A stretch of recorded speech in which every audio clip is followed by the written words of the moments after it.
En el día de hoy, amigo oyente, volvemos a la epístola del apóstol San Pablo a Tito, y estamos en el primer capítulo, versículo 1, que no tuvimos tiempo para finalizar en nuestro programa anterior. Pasamos bastante tiempo presentando una introducción a este pequeño libro tan interesante, escrito por el apóstol Pablo a un joven predicador. Este predicador es un gentil. Fue Pablo quien le llevó a los pies del Señor. Él le llama a Tito su hijo espiritual, como veremos más adelante. Pablo está escribiendo aquí a Tito en cuanto a la iglesia local, y esa iglesia local se encontraba en la isla de Creta. Amigo oyente, ese era un lugar bastante malo en aquel día. Y vamos a notar por qué Pablo no pensaba mucho de las personas que vivían en esa isla, de sus habitantes. Ellos necesitaban el Evangelio como todos nosotros lo necesitamos. Y el apóstol aparentemente había estado allí para presentarles el Evangelio junto con Tito, y luego dejó a Tito para que organizase la iglesia. Regresemos pues por un momento para ver lo que dice otra vez este versículo 1 del capítulo 1 de la epístola a Tito. Pablo, siervo de Dios y apóstol de Jesucristo, conforme a la fe de los escogidos de Dios y el conocimiento de la verdad que es según la piedad. Pusimos énfasis en nuestro programa anterior en que el Evangelio, cuando es creído, llevará a la piedad. Y vamos a ver más adelante que el apóstol Pablo va a dedicar bastante tiempo a esto. En realidad, en estas epístolas pastorales, Pablo habla bastante en cuanto a la piedad, y por cierto que tiene mucho que decir en cuanto a la impiedad.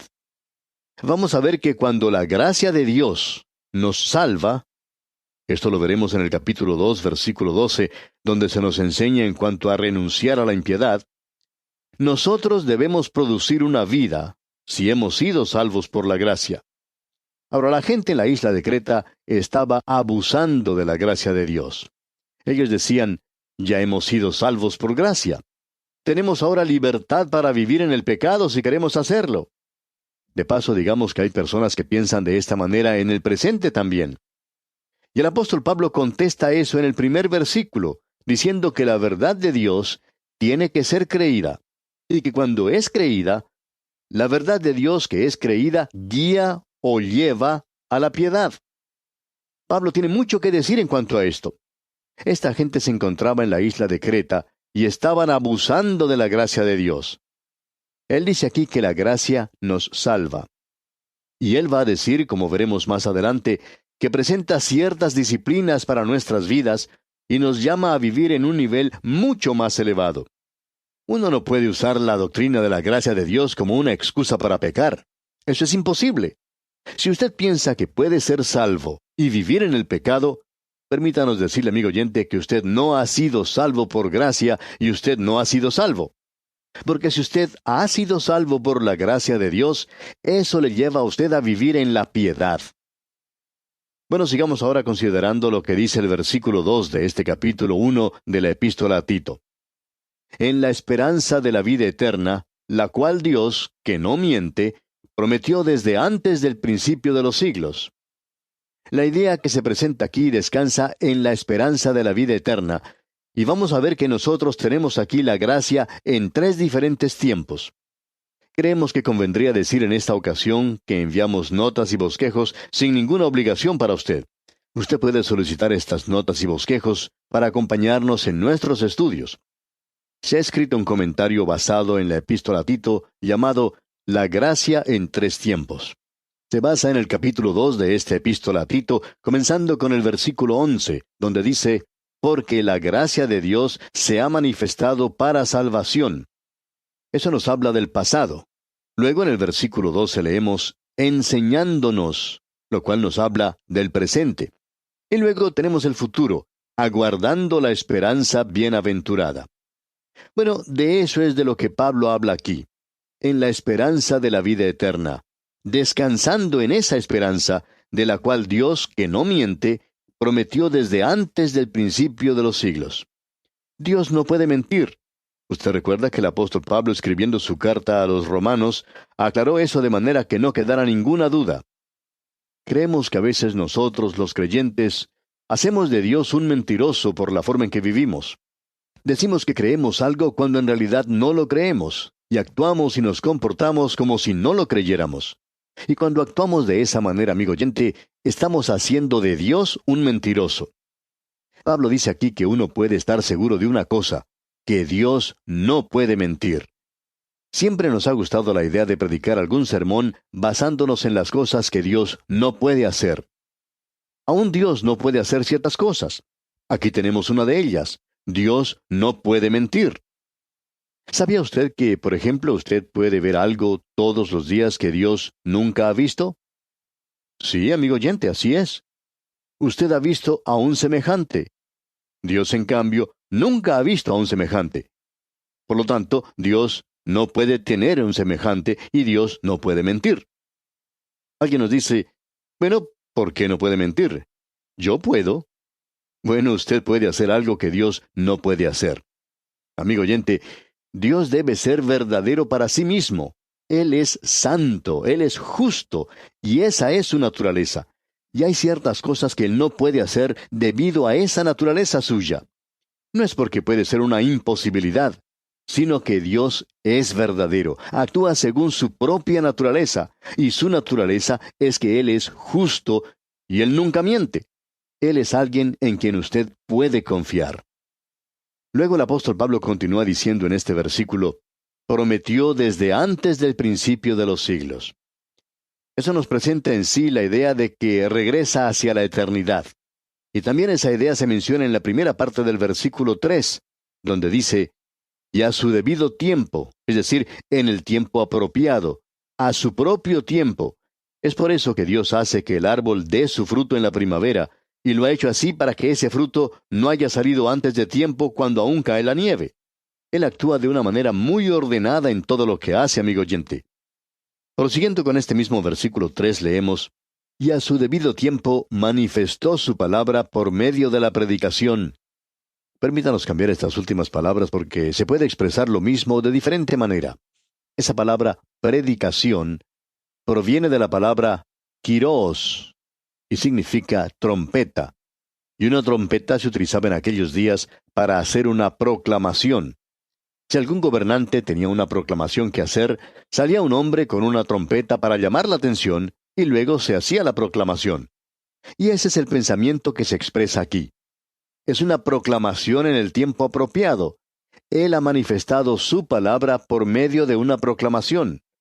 Y el apóstol Pablo dice en la última parte del versículo 3, que me fue encomendada por mandato de Dios nuestro Salvador. Ahora él le está escribiendo a Tito y dice, verdadero hijo en la común fe. Y esa palabra común aquí nos indica aquello que es compartido por todos. Nos muestra que esta es la fe que todos los creyentes deben tener, es decir, una fe viviente en el Señor Jesucristo. La común fe. Luego él le dice a Tito en la segunda parte del versículo 4, gracia, misericordia y paz de Dios Padre y del Señor Jesucristo, nuestro Salvador. La gracia de Dios, como vamos a ver, se había manifestado, y Dios, por tanto, extiende su misericordia hacia nosotros hoy. Yo no sé en cuanto a usted, amigo oyente, pero yo uso mucho de la misericordia de Dios, y me agrada saber que Él es bueno conmigo, y que no me trata según lo que yo soy. Él es sencillamente muy bueno. Luego se menciona la paz. Dice, gracia, misericordia y paz. Y esa paz es la posesión presente del creyente, pero hay una paz que vendrá cuando venga el príncipe de paz también, de Dios Padre y del Señor Jesucristo nuestro Salvador. Llegamos ahora a la división principal, y el tema que encontramos aquí lo hemos llamado una iglesia ordenada debe tener ancianos ordenados que cumplan con los requisitos establecidos. Esto parecería ser una división bastante larga, pero es algo muy importante. Notemos lo que dice el versículo 5. Por esta causa te dejé en Creta, para que corrigieses lo deficiente, y establecieses ancianos en cada ciudad, así como yo te mandé. El apóstol Pablo había dejado a Tito en Creta para que organizara a las iglesias locales con ancianos como sus líderes espirituales. Ahora miremos esto por un momento porque, en primer lugar, queremos considerar esta isla de Creta. Es una de las islas más grandes del Mediterráneo. Había mucho de mitología y de tradición que estaba relacionada con esta isla, como lo es con la mayoría de las islas griegas. Según la tradición, fue Minos quien les dio las leyes a los cretenses en primer lugar. Él había conquistado a los piratas del Egeo y estableció una flota. Después de la guerra de Troya, las ciudades principales de la isla se formaron a sí mismas en varias repúblicas, la mayoría de ellas independientes. Y las principales ciudades eran Cnosos, Sidonia y Guartina, así como también Lictus. Es decir que, aparentemente había iglesias en todos estos lugares. Pablo había realizado una obra misionera muy efectiva en esa isla. Sin embargo, no tenemos ninguna información de esto. Creta fue anexada al Imperio Romano alrededor del año 67 a.C., y como ya hemos dicho, no tenemos ninguna información aparte de lo que se dice en esta epístola en cuanto a la visita de Pablo. Y en realidad no tenemos ninguna prueba absoluta de que antes de su viaje a Roma, él hubiera ido a esa isla, pero pensamos que él estuvo allí y que dejó a Tito para organizar las iglesias que fueron fundadas por él y por Tito. Ahora encontramos que esta ciudad era un lugar bastante malo. Quisiéramos destacar ciertas cosas que ocurrían allí porque esa gente no eran personas muy buenas que digamos. Pablo dirá cosas de ellos que no son muy buenas, como que eran mentirosos, por ejemplo. Después de todo, esa era una de las cosas por las cuales estas gentes eran famosas. Hay unas palabras en griego, kraititsain, y eso significa hablar como un cretense, y eso quiere decir ser un mentiroso. El mentir era llamado kraitismos de la isla de Creta. Y uno de esos poetas escribió lo siguiente: Creta, que mantiene 100 ciudades, no puede negar esto aunque se haya entregado a la mentira. Bueno, esa gente era conocida como mentirosa, y eso es lo que Pablo va a decirnos más adelante, y también dirá algo más en cuanto a ellos. No tenía muchas cosas buenas que decir en cuanto a los cretenses. Ahora, muchos de ellos se habían entregado al Señor, y Pablo le dice a Tito que tiene que ordenar la iglesia. Nosotros creemos que el don de un anciano es un don de hombres a la iglesia. No creemos que por el mero hecho de colocar su mano sobre la cabeza de algún hombre y por hacer algún rito, hace de esa persona un anciano. Sin embargo, creemos que aquello es algo que es importante realizar con los hombres que tienen ese don de ancianos. Ahora creemos que las iglesias en Creta tenían un anciano, pero ellos nunca habían sido establecidos como tal o separados.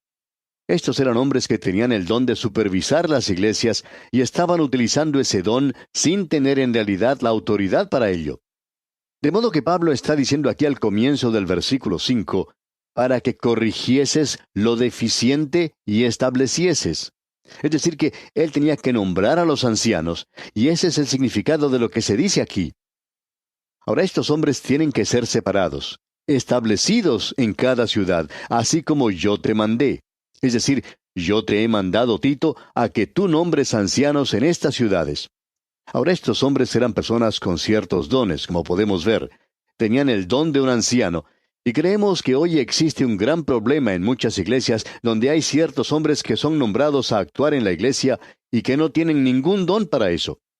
Diríamos que esa es la mitad del problema que tenemos hoy en muchas iglesias. La otra mitad es que hay muchos hombres buenos que tienen el don y que no son nombrados para actuar en esa iglesia. Y como resultado, nuestras iglesias caen en las manos de personas que no deberían estar allí, y eso causa toda clase de dificultades. Uno puede descubrir que esto existe en el presente también. Podríamos hablar mucho más de esto, pero no creemos que sea necesario. Ahora aquí tenemos los requisitos. En la primera parte del versículo 6 leemos, el que fuere irreprensible. El pensamiento que tenemos aquí en cuanto a esta palabra irreprensible no es que esta persona tenga que ser una persona perfecta, sino que quiere decir que cualquier acusación que se pueda hacer contra él no sea cierta, y eso es importante. No que esa persona sea perfecta, sino que cuando se le acusa de algo, esa persona sea irreprensible. Eso es lo que se quiere enfatizar aquí. Es algo realmente grave cuando alguien puede señalar a algún hombre que tiene un cargo en la iglesia y se puede decir que ese hombre no es honrado. Eso no ayuda para nada a la causa de Cristo, y no interesa cuán grande sea el don que pueda tener naturalmente ese hombre. Si usted puede señalar a un hombre y decir que su boca, por cierto, no ha sido consagrada, que su lenguaje es malo, de eso es de lo que nos está hablando Pablo aquí. Y ese hombre no debe ser culpable de estas cosas. Ahora aquí en el versículo 6 dice, el que fuere irreprensible, marido de una sola mujer, y tenga hijos creyentes que no estén acusados de disolución ni de rebeldía. Y se nos habla aquí de hijos creyentes. Si un hombre no puede guiar a sus propios hijos a los pies del Señor, entonces no debe tener ningún cargo en la iglesia. Esperamos, amigo oyente, que no nos entienda mal aquí. Reconocemos que hoy hay muchos hogares cristianos donde existe ese hijo o esa hija que se aparta del Señor, que no da ninguna evidencia de haberle recibido. Y sus padres son padres piadosos.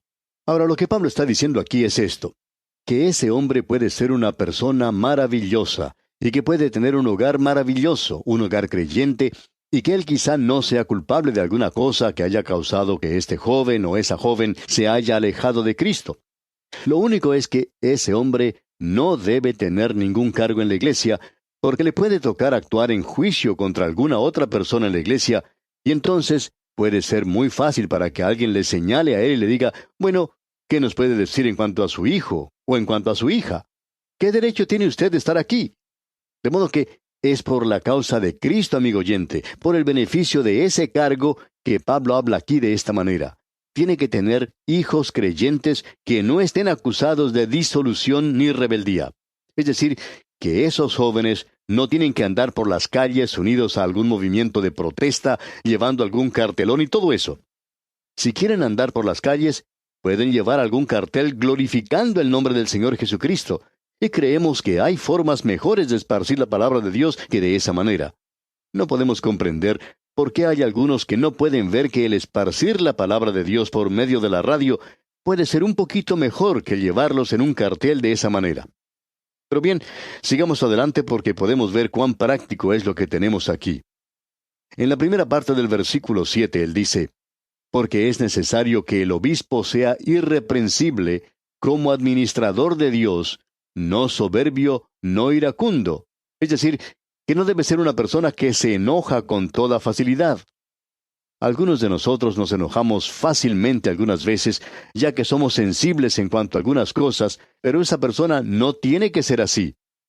Y en la segunda parte de este mismo versículo 7 agrega el apóstol, no dado al vino, no pendenciero, no codicioso de ganancias deshonestas. Esto se refiere a un obispo. Usted puede apreciar que ya dijimos esto allá en nuestro estudio de la primera epístola a Timoteo, que un anciano y un obispo se refieren al mismo oficio. Usted puede apreciar que anciano se refiere a la persona, mientras que obispo se refiere al oficio, ya que la palabra presbúteros significa anciano, y quiere decir una persona madura. Y creemos que tiene que ser un hombre maduro el que ocupe ese cargo.